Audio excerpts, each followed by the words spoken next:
نبی کریم صلی اللہ علیہ وسلم نے صحابہ سے پوچھا مل مفلس، مل مفلس، یہ کنگال کون ہوتا ہے، مفلس کون ہوتا ہے؟ صحابہ نے بھی وہی جواب دیا تھا جو آپ کے ذہنوں میں آ رہا ہے،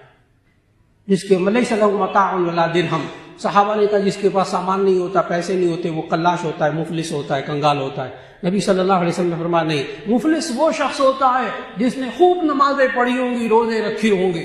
زکاتیں دی ہوں گی، حج عمرے کیے ہوں گے، خوب عبادتیں کی ہوں گی، لیکن آگے حدیث کے الفاظ یہ ہیں، ایک طرف تو خوب نمازیں، خوب روزے، خوب صدقہ اور خیرات، خوب حج اور عمرے، لیکن دوسری طرف حدیث کے الفاظ ہیں ضرب ھذا وشتم ھذا وسب ھذا وسفک دم ھذا واکل مال ھذا۔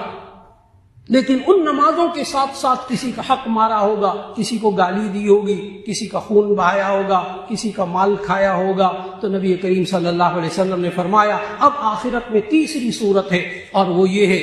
کہ اس بندے نے دنیا میں ان بندوں کا نہ حق ادا کیا، نہ ان سے معافی مانگی، تو ایسی صورت میں آخرت میں تیسری صورت یہ ہے کہ نبی صلی اللہ علیہ وسلم نے فرمایا پھر اس بندے کے نیک اعمال اٹھا کر اس بندے کو دے دیے جائیں گے اسی بقدر جس بندے کا حق مارا ہوگا۔ اس کی نمازیں، اس کے روزے اٹھا کر دوسرے بندے کو دے دیے جائیں گے آخرت میں۔ اور اگر اس نے نمازیں بھی خوب پڑھی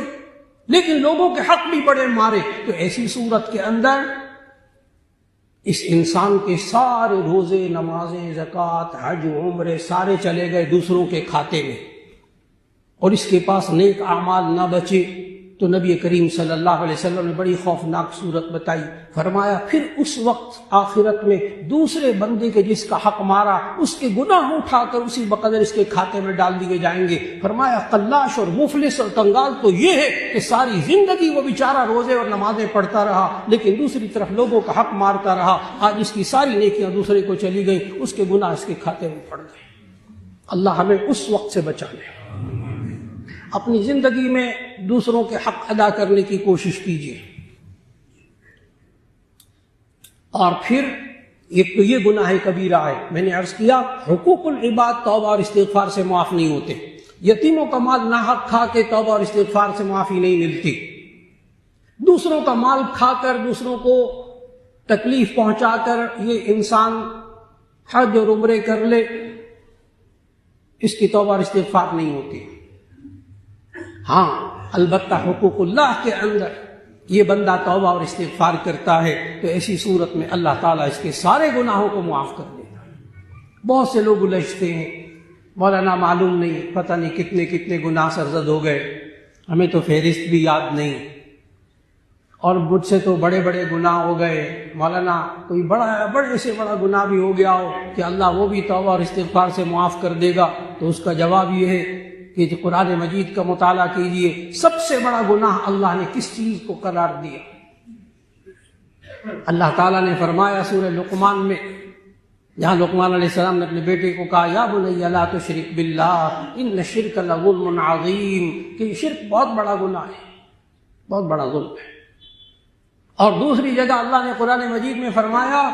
شرک کے بارے میں ان اللہ لا یغفر ان یشرک ویغفر بہ ما دون ذلک لمن یشاء، اللہ مشرک کو نہیں بخشے گا باقی ہر ایک کو بخش دے گا۔ بس صرف یہ ایک گناہ ہے پورے قرآن و حدیث میں معلوم ہوتا ہے جو سب سے بڑا گناہ ہے، شرک، کہ اللہ شرک کو نہیں معاف کرے گا باقی ہر ایک کو معاف کر دے گا۔ اب بڑے غور سے سنیے گا، وہ لوگ کہ جن کے ذہنوں میں یہ بات آتی ہے کہ اگر ہم سے بڑے بڑے گناہ سرزد ہو گئے ہو کہ اللہ وہ بھی معاف کر دے گا،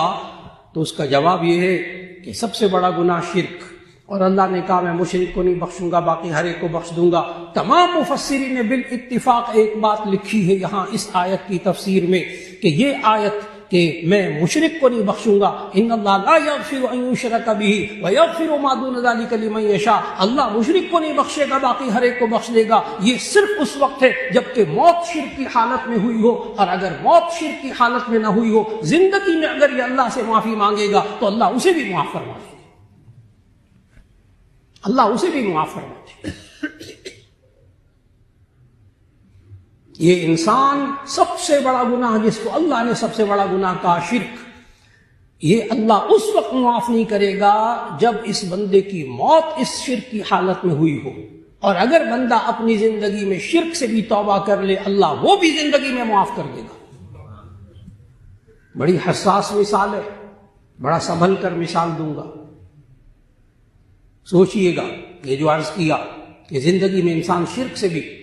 معافی مانگے تو کہ اللہ معاف کر دیتا ہے، بڑی حساس مثال دینے لگا ہوں۔ کتنے صحابہ ہیں آپ کو معلوم، کتنے صحابہ ہیں جو مشرکین مکہ میں سے تھے،